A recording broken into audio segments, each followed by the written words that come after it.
Our agenda today is 30 minutes of an overview of our building safety plan and building response protocols.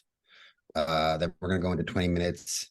Mr. Claudio is here from the Office of Safety and Youth Development to do a quick presentation, just like a mini little talking about gang prevention services that the Office of Safety and Youth Development provides. And then hopefully by the end, we're going to have some representatives of an organization called Elite Learners that we work with.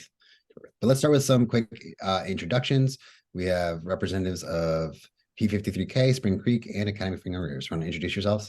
Start with Amy.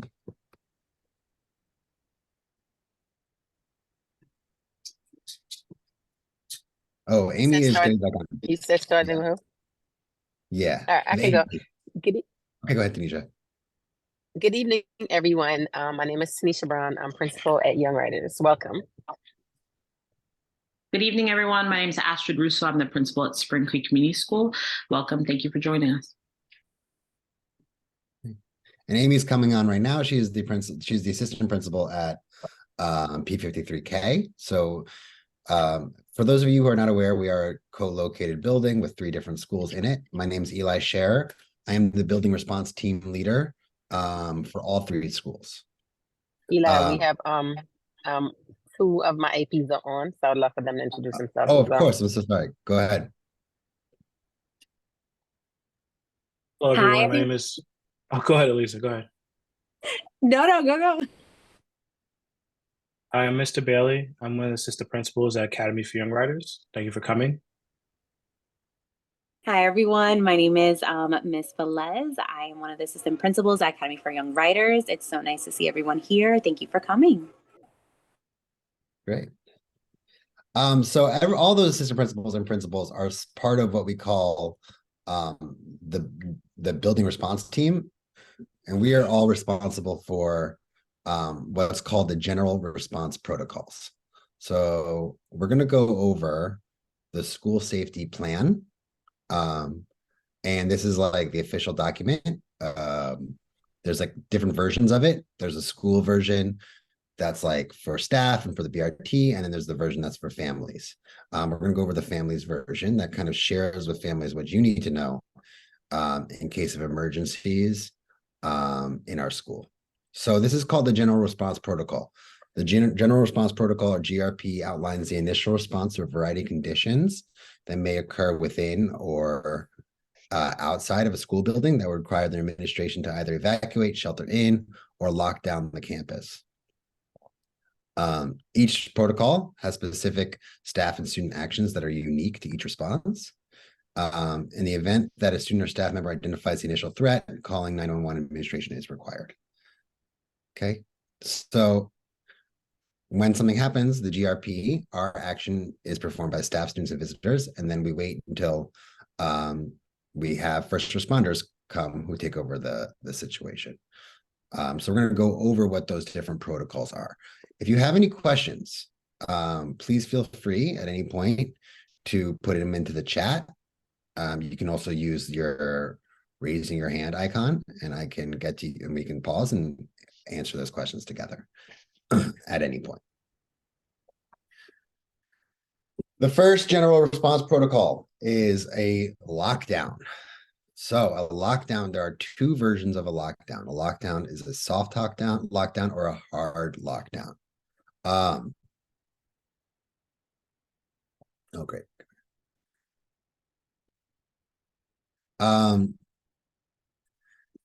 So a soft lockdown implies that there is no identified immediate threat to the sweep teams. Administrative teams, building response team, and school safety agents will mobilize at the designated command post for further direction. Hard lockdown implies that imminent danger is known and no one will engage in any building sweep activity.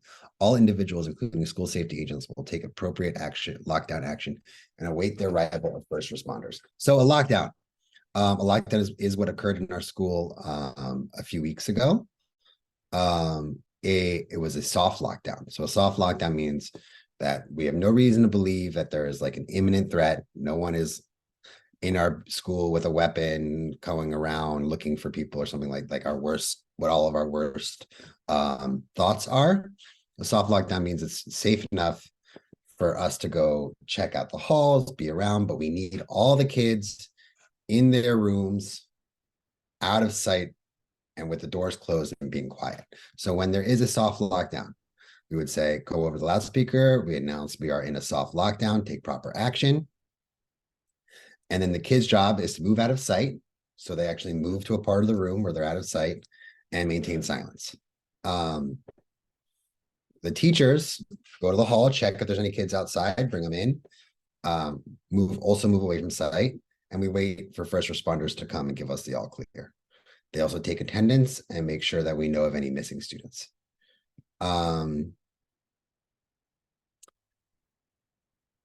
That is a soft lockdown.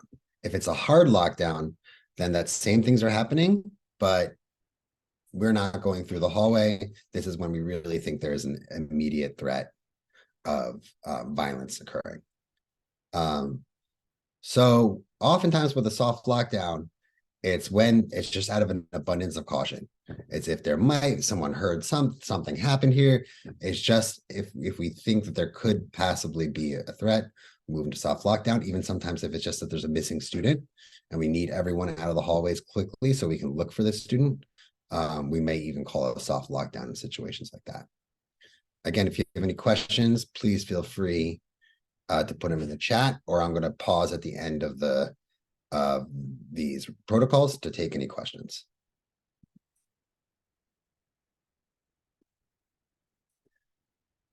Our second protocol is the evacuation protocol.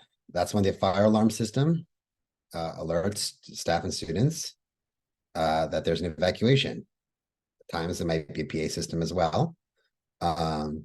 And when there's evacuation, we are trained, we drill many times to leave our belongings behind, form a single line, and leave the building as quickly as possible.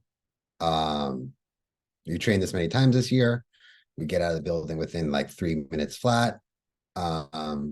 Teachers are trained to grab evacuation orders, so they have the attendance sheets, they know who they have, and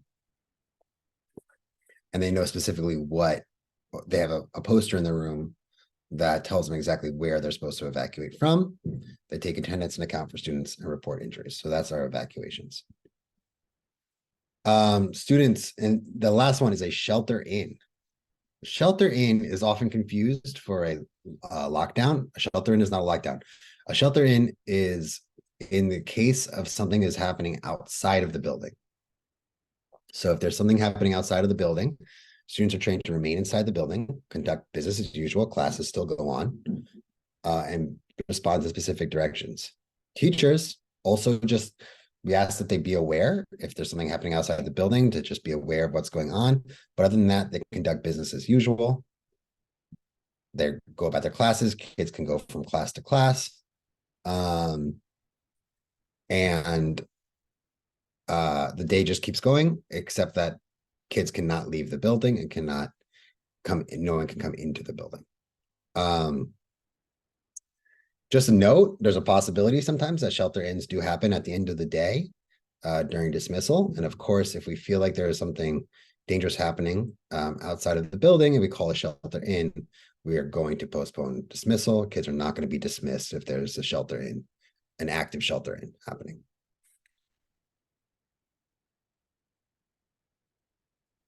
There's one more before I get to the last one that's not on the security, but sometimes we call things that are called holds. Holds are kind of like lockdowns, in that kids have to get into their rooms and cannot come out into the hallway, but they go on learning and classes continue when there's a hold. It's just that students have to stay into their rooms. Usually that's for medical issues. If there's some kind of medical issue where we need to move someone quickly and we need the hallways clear, we might call a hold. A lot of kids sometimes confuse holds for lockdowns. They think they're in a lockdown, but it's really just a hold where we're asking them to stay in their classes, hold, don't transition until we can have the hallways don't need to be clear anymore. I'm going to pause here on these before we get to the reunification. Any questions about lockdowns, evacuations, or shelter-ins?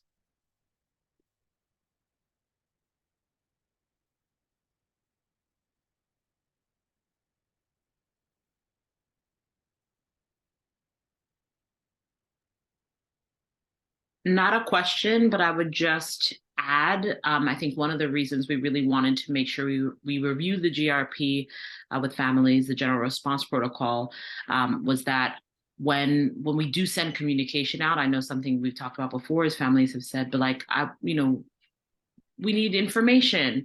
But when you hear that there's a shelter in, it's important to know what that means, because that's our notification for you, our first notification of what's going on. If it's a shelter in, it means everything's safe inside. Outside of the building, there may be an issue. If you hear a soft lockdown, you know that means we haven't confirmed imminent threat. It means that we're securing the building, we're doing what we need to do. But when you get an alert about one of these general response protocols that action has been taken, this is the key information that helps you know, okay, what's going on in the school until you get some follow-up information for us. So I just wanted to add that for families.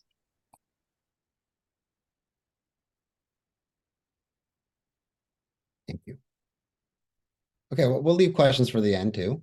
Reunification. So there may be times in an emergency where we'll require evacuation and a relocation to another building, or sometimes the field, or just like an outdoor space if the weather is okay for it. When this occurs, dismissal procedures must be conducted in a safe and organized fashion by using procedures to account for all students who have been reunified with families. Advanced planning through the use of reunification planning guide will result in successful reunification. Various factors must be considered.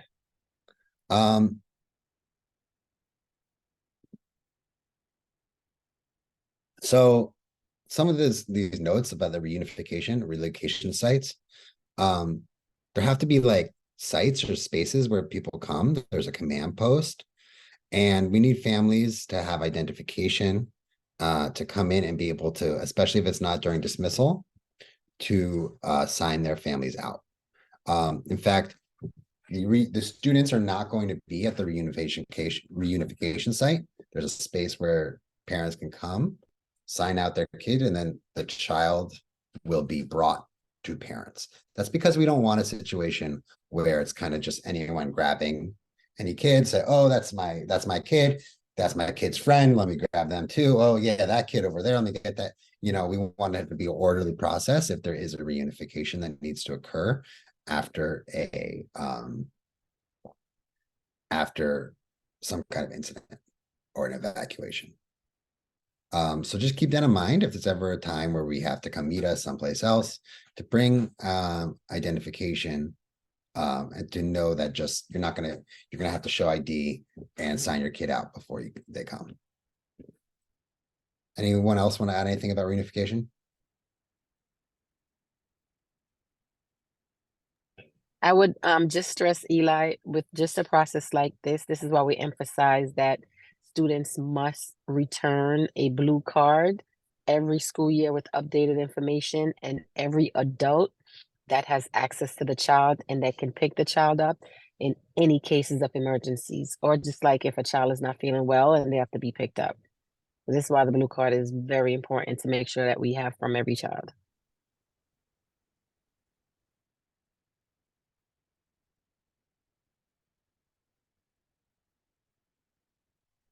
Great. A note about communication during an emergency. So whenever there's an emergency, we are going to do our best to send as quickly as possible, email or some kind of communication, as early as possible at the beginning of an emergency. A more thorough follow-up will be sent when the situation allows, right? So we're not always able to get all the information out to parents and to families right away. But when we're able to, we let them know what kind of situation is occurring, right? Whether it's a lockdown or a hold. And then we'll send a follow-up after. During an emergency, it is important to keep lines of communication open for the school. So not clogging the school lines is very helpful, unless it's a real emergency, you need to get in touch. But to just wait for those official lines of communication to come through, and to only listen to those official announcements. Sometimes there can be, of course, during any emergency, there can be rumors going around or people sending information that's not necessarily accurate. So waiting for those lines of communication is really important. Please, and as Ms. Brown just stated, please make sure your contact information is up to date. and that you're signed up for Jupiter. AFIW uses Jupiter as our system for quick communication. I know P53K uses Remind. And Spring Creek, what's the system do you guys have a system for quick communication with families? We'll be using Remind as well. Okay, great. So when that comes around, they'll be using Remind.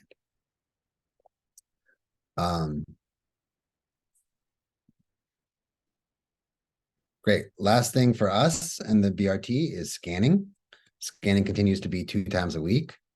It's on random days, so kids don't know which days there's going to be scanning when they arrive at school. Scanning works just like in that airport, right? They put their things through a machine, then they have to walk through a metal detector themselves. Note that, students sometimes have glass bottles taken from them, hair picks or combs sometimes are taken. Those things will always be given back at the end of the day. It's only what they're really looking for is weapons. Yeah. Anything to add about communication or scanning?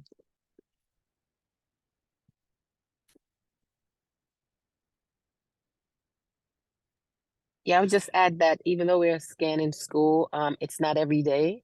For the most part, we have students go through scanning at least twice to maybe 3 times a week. And we always try to change the days up every week so students don't get accustomed to like it's certain days every week. So we try to change up the days every week when we do scanning. I would also add it's really important, particularly because we're a scanning school, that families are encouraging and supporting students in getting to school early. If a high schooler is getting to school at 9 a.m., but class starts at 9 a.m. and we have scanning, obviously that'll delay their start. And we work really hard with our safety agents to make sure scanning is a quick and smooth process. But it's really important that families are supporting kids and helping them get here early so that they can be seated in their classes by 9 a.m. or 8:10 for middle school so that learning can happen. And just to add on as far as the communication piece, as Eli said, we use Jupiter just to kind of like communicate to families.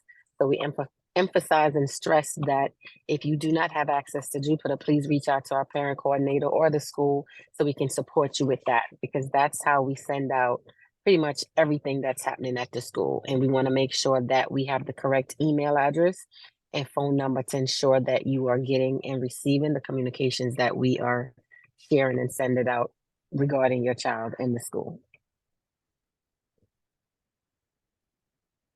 Great. So that concludes the BRT portion of this evening. Any last questions about anything we've discussed so far?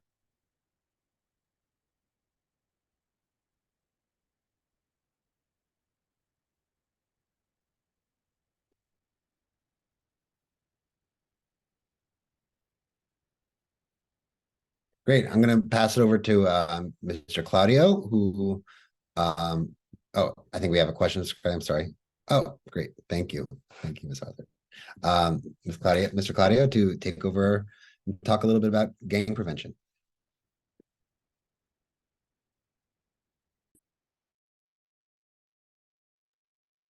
You're on mute, Mr. Claudio. Okay, there you go. Good evening, everyone. My name is Christian Claudio. I'm the citywide director of the Gang Prevention and Intervention Unit for the New York City Department of Education, overseeing all the public schools. So, I'm also a member of Project Pivot, and I'm always excited to be able to share. There's so much going on, especially as it relates to youth and gangs. And so gang prevention and intervention is a very critical part, especially the prevention piece. And so unfortunately, there's really not a lot of time to do an entire presentation to give you all the necessary information. But when we talk about youth and we talk about gangs, there's so many things that entices the kids, that attract the kids, that influence our kids.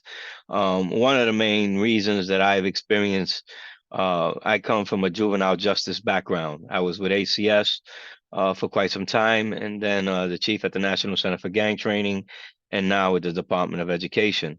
A little bit about myself. I'm also formerly incarcerated. served 15 years in prison, was a former gang member, gang leader, gang founder in the New York City Department of Corrections. And I've been home since 2005 and just committed my life after I came home to helping our young people and being part of the solution as opposed to part of the problem.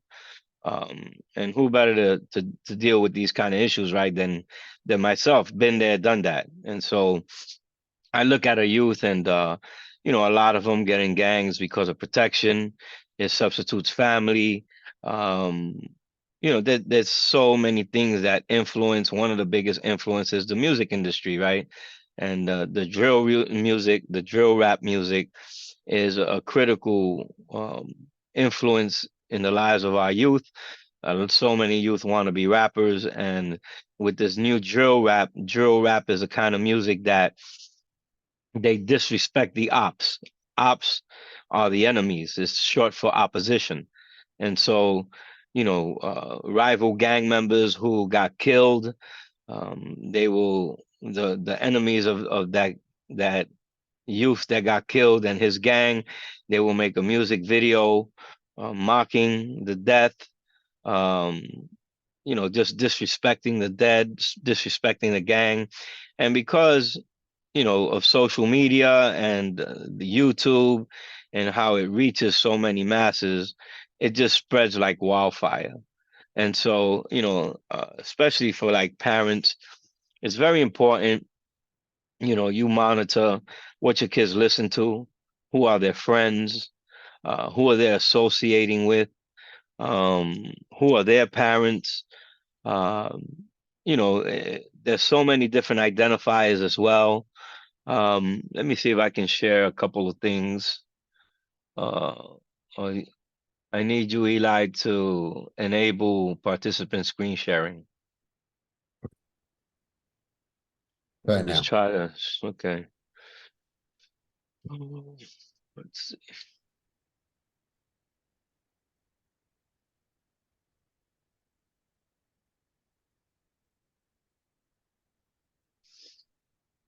Just try to go over some things briefly.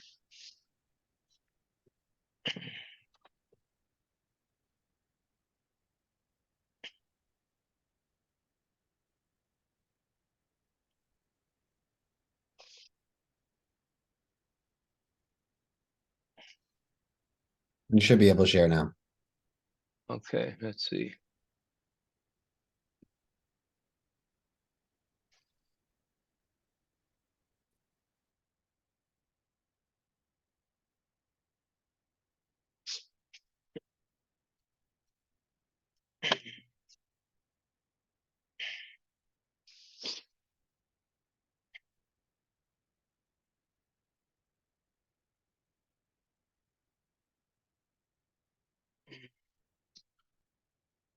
And my computer is very small, so I mean slow. So it's probably time for a new one.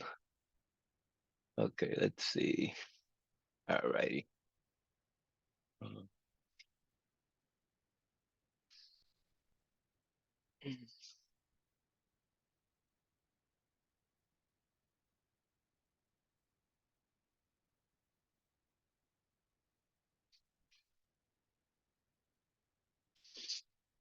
Okay. All righty. So, you know, just briefly, my unit, what we do is we support the education of students in New York City public schools by providing high quality professional development training. Basically, in a nutshell, we train staff, parents, students. We do workshops for students as well. This is a very interesting statistic. This is one of the reasons why focusing on gangs is so important. You know, right now, gang members represent less than 1% of the population. And it's believed that they are responsible for almost 50% of the homicides, especially here in New York City. So in essence, if we can address the gang problem and we can reduce the gang problem, in essence, what we're going to be doing is reducing the homicide rate. So that's one of the critical reasons why, the gang situation is so critical to address and do so effectively. When are the peak times for incidences and recruitment? The end of the school day. I mean, this is where the kids go out there. They're trying to put pressure on other kids to recruit them. Yeah, not an easy um, situation, right? So the main thing to understand for everyone, right, is what is a gang. This is one of the biggest issues that I have, right, is that most people, they don't understand what is a gang or is a gang member. I always ask, what do you think is a gang or a gang member? And the responses I always get, it's a group of people, an association of kids, and youth who are, on the same page or come together for a common purpose. Family, like family. But this is where everyone misses it, because it's not what you think. It's not how you view gangs. It's not how gangs view themselves. It's how the law defines them. It doesn't matter what you think. It doesn't matter, because once they commit a crime, once they get arrested for whatever purpose, they're going to be measured by the law. And so this is the definition of what is a gang. It's a group of 3 or more individuals. These individuals share a common identifying name, sign, or symbol. And this is the key. Gang members individually or together engage in a continuous pattern of violent or other forms of illegal behavior. In a nutshell, they live an active criminal lifestyle. There's no such thing as a good gang member. Now, what am I talking about? Because a lot of people always say, oh, but I know guys that are gang members and they're not banging. They're doing great work in the community. They're credible messengers. And this is the problem with a lot of credible messenger organizations. And I know most of them, and I've trained several of them. They think that it's okay. I'm a gang member. They'll say, I'm a gang member. I'm part of whatever it is, right? But I'm helping out. I'm de-escalating situations. I'm a violence interrupter. I'm a hospital responder, whatever it is, right? They don't seem to believe or think that there's anything wrong with that. But according to the law, if you are not banging, if you're not breaking the law, if you're not living an active criminal lifestyle, then you are not considered a gang member, according to the law. So why would you claim something that you're not? Because this is one of the reasons why when they do an investigation and they go out there and they make arrests, they'll snatch everybody up, including the one who says he's not doing anything. He's not breaking the law. But they'll get him on conspiracy because he's saying that he is a gang member. He's claiming to be a gang member. And according to the law, when they hear that, what you're telling them is, I participate and I'm part of a group of 3 or more individuals. I share a common identifying name, sign, or symbol. And individually or together, we engage in a continuous pattern of violent or other forms of illegal behavior. In other words, what he's saying is, I live an active criminal lifestyle. So he gets hit with a conspiracy charge, and you can't beat it. Conspiracy charges are one of the hardest things to beat. And so that's the problem, right? And this is, I like to use this with kids when I talk to them. Oh, they're not doing nothing illegal. Okay. Well, understand this is what this means. This is, this is how you're looked at. This is how you're viewed. And in New York, if you break the law and it's a gang related crime, you're going to get held and you're going to be accountable to a higher sentencing structure. You go to a gang court, special court with a special judge, with a special prosecutor, and you're going to end up getting more time than someone who had committed that same crime would have gotten. So reasons, right? Kids will do it because they think it's fun and excitement. It's glamorized on TV, on reality shows and music videos, especially with the drill rap. They do it for love and acceptance, power, control, respect, recognition, attention, structure. As much as kids fight against structure, they want structure. Peer pressure, right? Born in, right? Or a family rite of passage. If a kid is born to 2 parents who are bloods, they're considered a blood drop. He's born in in my opinion, kids that are born into gangs, whether he's a golden child, a blood drop, or whatever he is, they are the hardest ones to reach and to help. Because by the time they get older, especially when they're in their teens, their whole life, everything is gang. That's that's their identity. And so because of the way they view themselves and everything that's been indoctrinated, they're very, very difficult to help. Not to say you can't help them, but it's very challenging. And of course, protection. So gang identifiers are always changing, always changing. And what do we look for? Gang clothing, right?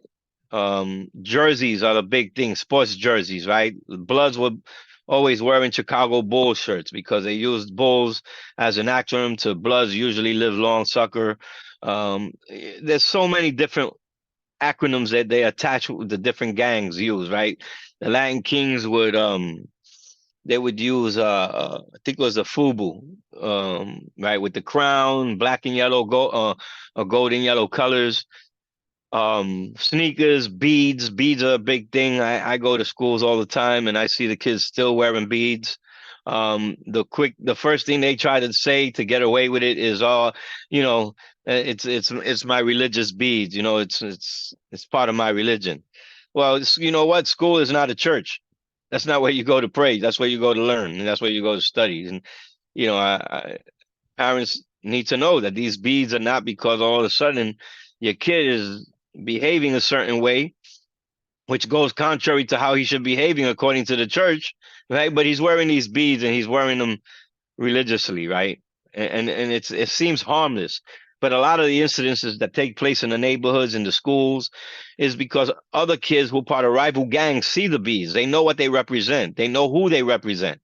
And so all of a sudden, without any provocation or anything, someone will walk over, punch him in the face, and then you have a situation that escalates into like possibly a full-blown riot. Code numbers. Code numbers is a big thing. Code numbers are for those who know, and those who don't won't. Right? You may see a kid who may be a Crip, right, or a Blood. He might be a Blood, and he'll put on a wall 311 and his name, and it's not a reminder, you know, for you to call 311 to find out if there's alternate side of the street parking that day. 311 for them is a code, and it stands for the third letter of the alphabet is a C, the 11th letter of the alphabet is a K. He considers himself a Crip killer, right? And so, you know, that stuff is still used. I know one school, you have GDs, which is Gangster Disciples, and they usually go with the number 74. And then you have GDK, which is Gangster Disciple Killers, right? And so those are the rival enemies to each other. And you know, that's what they use, that's what they do. A lot of times you won't see it in graffiti, you won't see it anywhere. I always say, well, if you're a parent, go through his notebook. If you don't regularly go through his notebook, go through his notebook. Preferably go through his notebook when he's not around. Because kids, they love to scribble. And a lot of times you'll see them scribbling things in their notebooks that'll help you to identify, you know, that there's something going on, right? That may need more looking into. They may write on book bags. They, you know, on the desk, on the walls, cell phones. You know, they may be doing funny handshakes or doing things and having certain symbols. One of the things when it comes to graffiti, whether you see it in notebooks or whatever you see in with your child, or, you know, especially in schools for educators, I always say, you know, put into place the 3 R's. The 3 R's, I'm going to talk about them right here in a minute, but first let me say this, right? All graffiti is not gang graffiti. There's 2 types of graffiti, which is tagger graffiti, which is more artistic now, right? That's considered artistic. It shows like this talent and these different styles of writing and cartoon characters and everything. And like I said, it's even considered an art now, but that's not gang graffiti. Gang graffiti specifically, you know, claims territory, disrespects the opposition, and also gives a shout out to fellow gang members. Sometimes you'll see a roll call, or you'll see a plea, a shout out to someone who's in prison, free spaz blood spaz, or whatever it is, right? Like that's what they use graffiti for. But wherever you see it, you should remember the 3 R's: to read it, record it, and remove it. It's imperative that you remove it, because if a gang member puts something on a wall and someone comes along and crosses it out and puts his name on there or his gang on there, that's like instant beef, right? That's like a declaration of war. And so what's going to happen is they're going to know, they may be familiar with the name, they're going to seek out who is this guy, and then you're going to have an altercation, a physical altercation, because it's a sign of respect. And when someone gets respect for a gang and a gang member is everything, right? They'll kill and die for it. So, very important to read it, record it, and remove it. I just want to give you a 4-minute warning just to let you know. Okay. All right. Yeah. And, so it's just, again, some of the stuff I was just talking about. Signs of possible gang involvement. They may admit it. They may have a nickname that's associated to a gang. Seen at gang meetings. They've been seen with any other gang members, maybe even got arrested with other gang members. They may be identified by police, family, friends, even the opposition, teachers, school safety as being a gang member, has a criminal record, whether it's in juvenile justice, probation, prison, aftercare, parole, right? May have no job, but still has like money on them and a lot of it. And may have issues in the school, in the public community. He may develop bad attitudes towards his family, friends, school, church, authorities, cursing up a storm, bent almost on a very aggressive, violent behavior, begins to carry weapons, whether they're real or fake. Again, they do that because of protection, right? And also want to instill fear. That's how they get their reputation. And so, like I said, reputation and respect is everything to a gang member. They'll start to withdraw from family and friends, change friends, spend time with other gang members.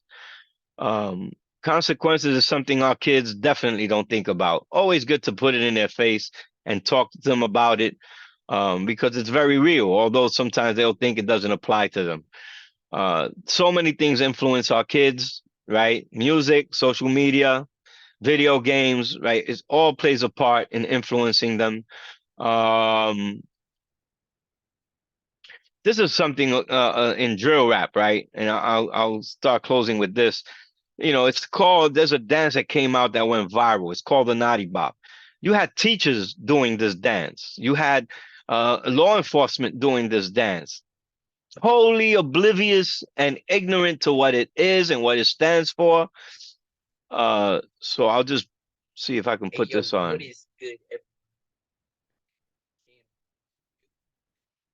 Unfortunately, actually, we can't see it. So I don't know. Okay. Yeah, I don't think it. Oh. Yeah. So I think. Okay. All right. Well, it's about. Do you see that, right? Can you see that? No, we can't see that. I'm sorry. I think something's wrong with your computer. Is it? Yeah. Can anyone else see it? Try unsharing and sharing again. Oh. Let's see. Oh, it says it's paused. Why is it paused? In the meantime, there's a question from a parent. Yeah. In the chat, they asked if gangs are trying to recruit students and the students decline to join a gang, will they cause harm towards that student? Or will they repeat that question? Repeat that.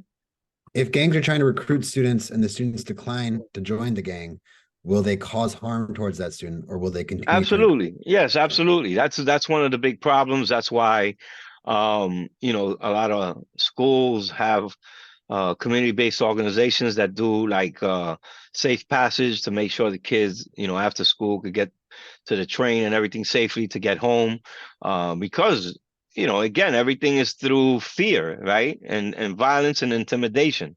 So unfortunately, yeah, that's a big problem, it's it says that my screen sharing is paused, but it's not paused by on my end. Is it paused by maybe you on that side, Eli? No, Let me see. yeah, try unsharing. Yeah, But I think that what we should do is that if we have people have more yeah, questions, we should do a yeah. longer We'll do some questions. session. I mean, again, like I was prepared to do a lot more, but Yeah. we could try to schedule something else and Yeah. then maybe I get just more want to make sure we have parents. time also Yeah, we have our community-based organization here who does our safe passage to yeah, kind of yeah, talk to that because it connects completely. yeah. So maybe we'll solve questions, but we'll hear now from elite learners. Ms. Camara, go ahead. Thank you so much for joining us. Thank you so much for having me. Good evening, everyone. My name is Ms. Jackson. I'm the founder and executive director of Elite Learners. Elite Learners is a community-based organization. We provide anti-violence services, but just support systems to schools, parents, kids, young people. That's what we do. At the campus, we provide safe passage services. The safe passage services allows for our educators, violence interrupters, credible messengers to cover the perimeters of the school for dismissal time. And what that means is that we are ushering kids home to make sure that if there is anything happening, if they are intimidated, afraid, if they have anything going, that they know that when they exit that building, there's support outside for them. Not only do we make sure, like I said, if they got to get home, we're going to make sure they get home. But if they got to get to the train or to another bus, we're going to make sure.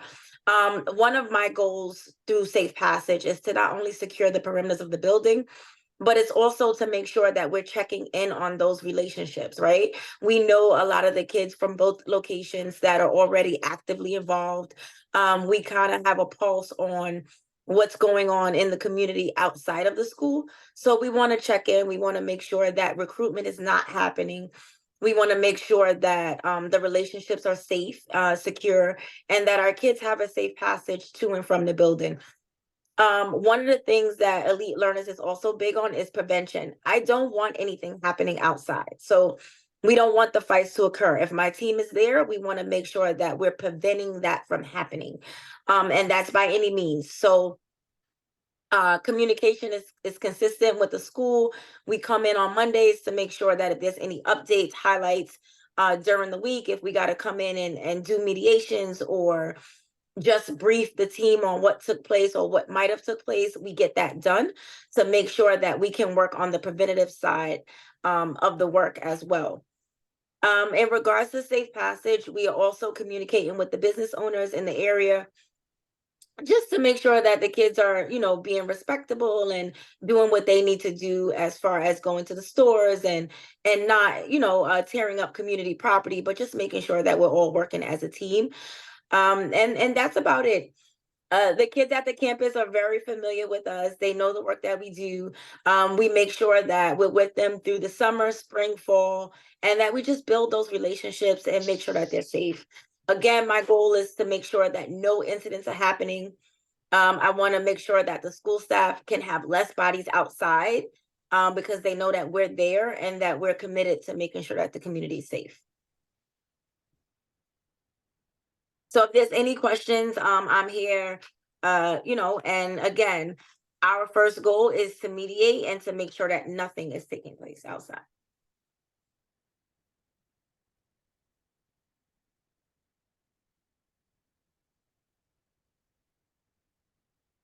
Thank you so much. Are there any questions for Ms. Jackson or Mr. Claudio about, because it's related to what we're talking about, right? These threats that are facing our children, and then the ways that we partner, us and our partners are dealing with these threats, and then how we can work together as a community, families, teachers, outside organizations,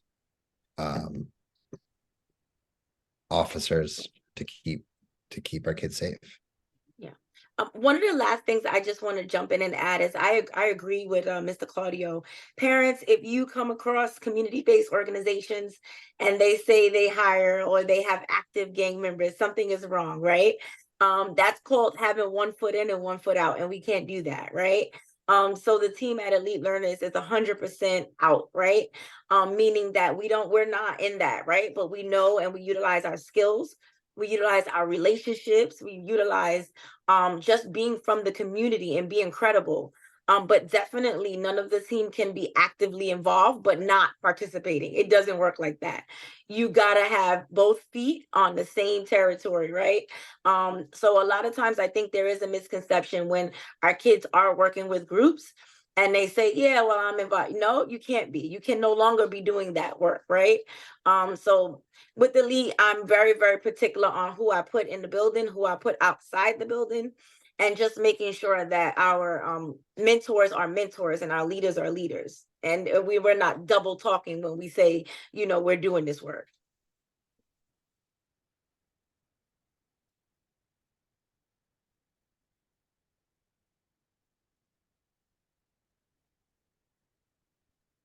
Great, thank you so much.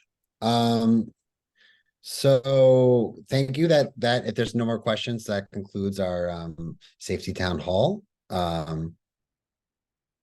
have one last question here.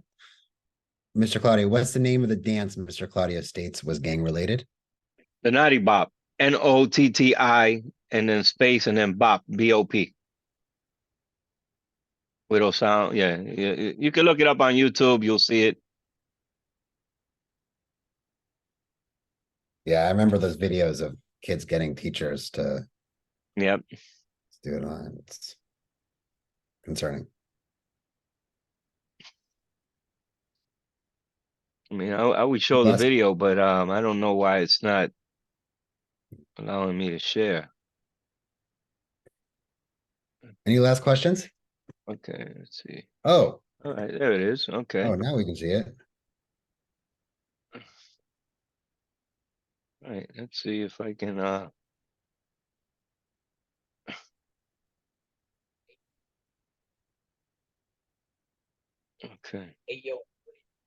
Can you hear it? Sort of.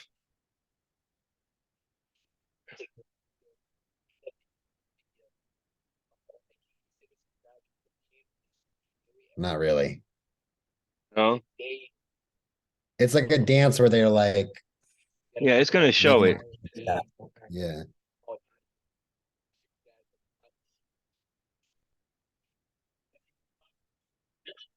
Poor teacher.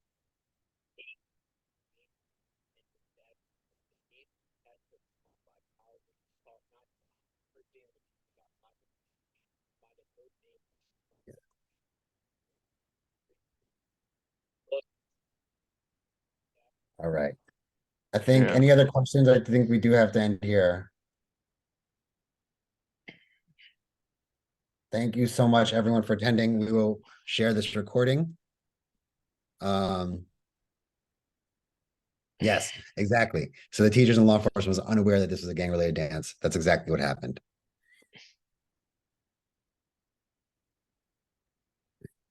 All right, thank you all so much. We'll share this recording and we're here if you need anything. Thank you so much. Thank you, Mr. Claudia. Thank you, Ms. Jackson, for coming and presenting to our families. Okay, you're Thank welcome, you. man. Thank you, everyone. Thank you, Eli, Thank for you. setting it up. Have a wonderful Thank you. evening. Take care, everyone. Thank you. Have a good one, everyone. Thank you, Eli, for presenting and everyone that came through.